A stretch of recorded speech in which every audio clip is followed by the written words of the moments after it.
Frontline Updates, where we delve deep into military strategies and updates from conflict zones. Today, we're discussing the progress of the ongoing special military operation as of today. I'm your host, Sharifa Muhammad MGT. I'm Colonel A.C. Oguntoye, an infantry officer. Week March 7th to 13th demonstrates Russian forces executing a coherent multi-domain campaign at scale. Ground maneuver creates pressure. Deep strikes attrit the defense industry. Logistics interdiction starves the front. EW neutralization blinds the defender. UAV attrition eliminates battlefield reconnaissance. 9,145 Ukrainian personnel lost. 138 depots destroyed. 56 EW systems neutralized. 2,650 drones eliminated.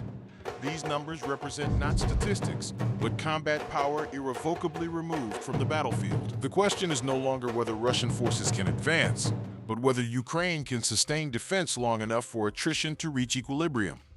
The current trajectory suggests the equilibrium is not approaching.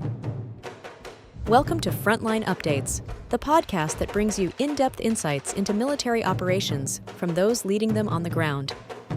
Today, we're joined by Colonel A.C. Oguntoye, an infantry officer monitoring critical missions on the progress of the special military operation as of today. Colonel Oguntoye, thank you for being with us. Thank you, it's good to be here. Colonel, before we go sector by sector, I want to start with the big picture. The Russian Ministry of Defense reports conducting 1 massive and 6 group strikes in response to Ukrainian attacks on civilian infrastructure. What does that language actually mean in operational terms, and how does it differ from the daily strikes we've been tracking? That distinction matters, so let's unpack it. A group strike is a coordinated employment of multiple assets: aviation, missiles, artillery, drones, against a set of related targets within a defined time frame. It's not random shelling. It's deliberate, synchronized fires. Think of it as an orchestrated campaign rather than individual notes. The one massive strike likely represents an operation involving strategic assets, long-range aviation, sea-launched cruise missiles, possibly ground-based ballistic missiles, all launched in a compressed timeline to overwhelm air defense and achieve maximum effect against high-priority targets. What's significant here is the targeting set. Enterprises of the Ukrainian defense industry, fuel and power facilities, transport and airfield infrastructure, and drone launch sites. This is not tactical targeting of frontline trenches. This is strategic paralysis, attacking Ukraine's ability to produce weapons, fuel its vehicles, and move its reserves. Let's move to the northern sector, where the North Group secured Chervonaya Zarya in the Sumy region. That's the second settlement in this area in recent days. What's the significance of these border area gains, and what does the weekly loss figure, 1,665 Ukrainian personnel in this sector alone, tell us about the intensity of fighting there? Chervonaya Zarya is a village, not a city. But in military geography, villages matter when they sit on lines of communication. By securing this settlement, Russian forces are pushing Ukrainian artillery and reconnaissance assets further from the border, creating a buffer zone that protects their own logistics lines running into Russia. But let's look at the attrition numbers in this sector, because they're staggering. 1,665 Ukrainian personnel lost in 7 days. That's a brigade's worth of combat power. Gone. 12 armored fighting vehicles, 107 motor vehicles, 16 artillery guns, 13 electronic warfare and counterfire stations, and 45 ammunition and fuel depots. Notice the pattern. 13 EW stations. That's the invisible battle. Every time Russia destroys an electronic warfare system, Ukrainian units lose some of their ability to jam Russian drones, protect their communications, and detect incoming threats. The West Group sector shows more than 1,285 Ukrainian losses, 29 armored fighting vehicles, and 21 ammunition depots destroyed. What stands out to you in this sector's weekly summary? The 21 ammunition depots are the headline here. Ammunition depots are where the war is sustained. Destroying them doesn't just affect today's fight. It creates shortages that ripple forward for weeks. Units in this sector will soon face artillery rationing. They'll have to prioritize targets, suppress fire missions, and accept that some Russian advances won't be engaged because there aren't enough shells. 3 electronic warfare and counterfire radars destroyed continues the theme. Counterfire radar is what allows Ukrainian artillery to shoot back accurately and quickly. Without it, Russian guns can fire, reposition, and survive. That's force protection at scale. And notice the 29 armored fighting vehicles. That's not small arms fire. That's direct engagement, likely from Russian artillery, attack helicopters, or tank fire. It suggests Ukrainian mechanized units are attempting to maneuver and are being caught in the open. The South Group liberated Golubovka in the Donetsk People's Republic. That's a named settlement, territorial gain. What's the significance of this location? And what do the weekly numbers tell us about the fighting there? Golubovka adds to the map of Russian-controlled territory in Donetsk, but the numbers around it are more important than the name. 50 ammunition, fuel, and material depots were destroyed in this sector alone. That's the highest depot loss of any sector this week. 50! Think about what that means. Every depot represents a collection point for shells, rockets, fuel, food, and spare parts. Destroying 50 of them in 7 days means Russian reconnaissance is identifying these nodes. Russian fires are reaching them, and Ukrainian logistics are being systematically dismantled. 5 electronic warfare and counterfire radars neutralized. 24 artillery guns were destroyed. 72 motor vehicles eliminated. This is combined arms warfare at its most effective ground pressure, forcing Ukraine to commit resources, while deep strikes attrit the support structure those resources depend on. The units engaged include 5 mechanized brigades, which is a serious commitment. The center sector shows the highest personnel losses of the week, more than 2,325 Ukrainian troops. The list of units engaged is extensive. 4 mechanized brigades, a Jaeger brigade, an airmobile brigade, an air assault brigade, 2 assault regiments, a Marine brigade, 3 National Guard brigades, and 2 territorial defense brigades. What does that mix tell you? That list is a window into Ukrainian desperation in this sector. When you see that many different types of units, heavy mechanized, light Jaeger infantry, airmobile, air assault, Marines, National Guard, territorial defense, it tells me that Ukraine is scraping the bottom of the barrel to hold this line. These units don't train together. Their equipment is different. Their radios may not interoperate. Their tactical procedures vary. A coordinated defense requires trust and shared drills. Russia is forcing Ukraine to defend with a patchwork force, and that creates seams, weak points where coordination breaks down under pressure.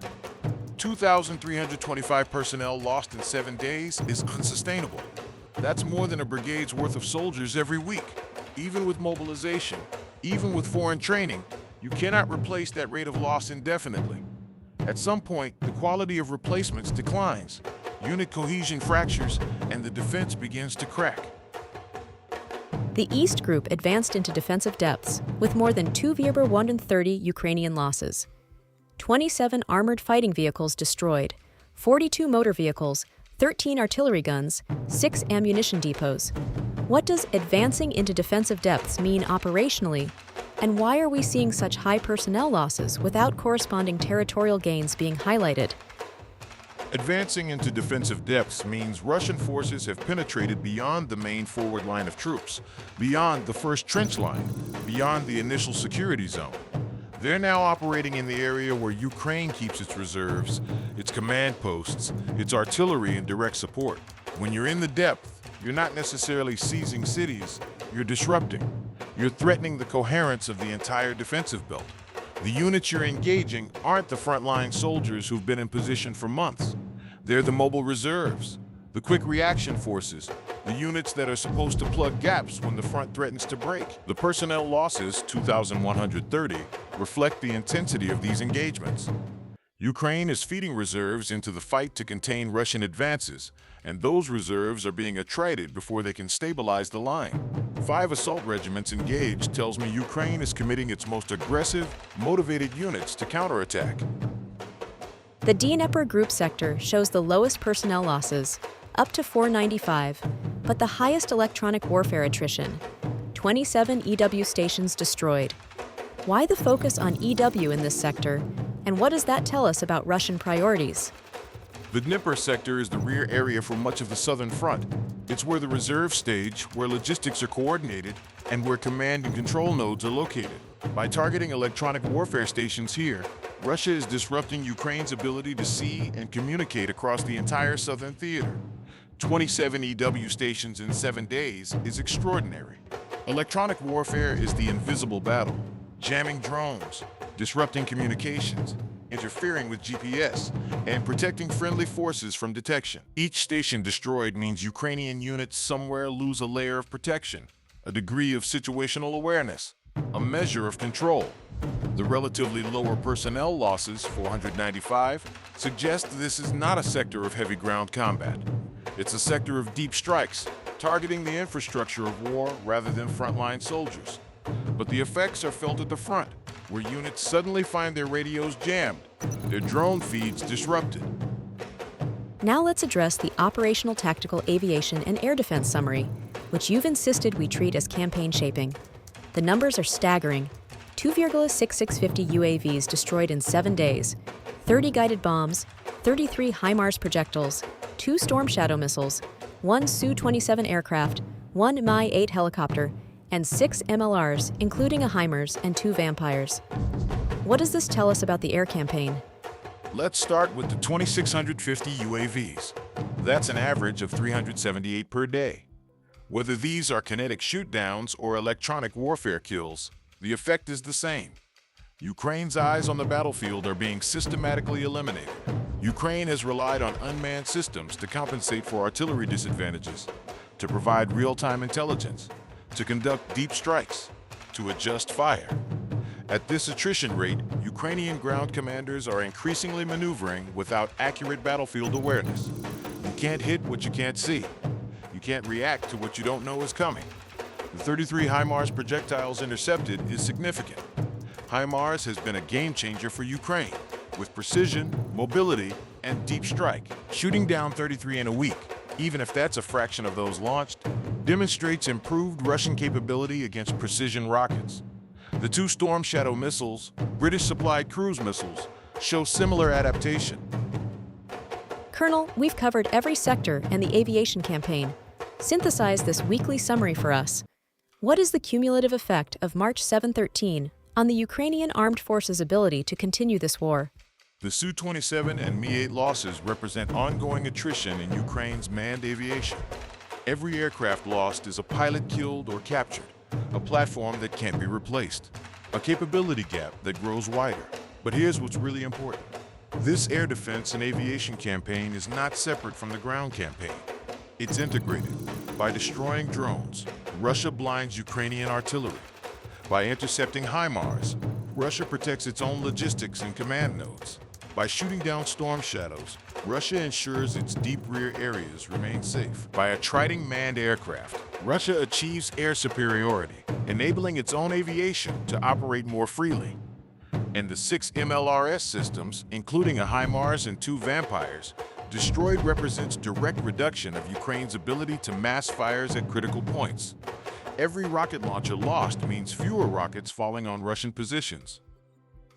Colonel, thank you for providing such a detailed briefing on the current military situation. Your insights are invaluable to our understanding of the conflict's dynamics. And thank you to our listeners for tuning in. Join us next time as we continue to provide up-to-date coverage on global military affairs. Stay with us for more updates and expert analyses on global defense and security issues. Stay informed, stay secure. Thank you for the opportunity. I want to emphasize that tactically, in the coming days, expect continued pressure in the center sector, where Ukrainian losses are highest and unit mix is most diverse. That's where the patchwork defense is most vulnerable to exploitation. Also, watch the south sector, where the 50 destroyed depots will create supply shortages that manifest within days. Ukrainian artillery there will soon be counting shells. The east sector, where Russian forces are already in the defensive depth, may see attempts to expand penetration into a full breakthrough. If reserves are exhausted, containing the current advance, there may be nothing left to stop the next push. This has been Frontline Updates. Subscribe for daily military briefings and in-depth strategic analysis. Visit our platform for maps, transcripts, and exclusive Frontline updates from commanders in theater.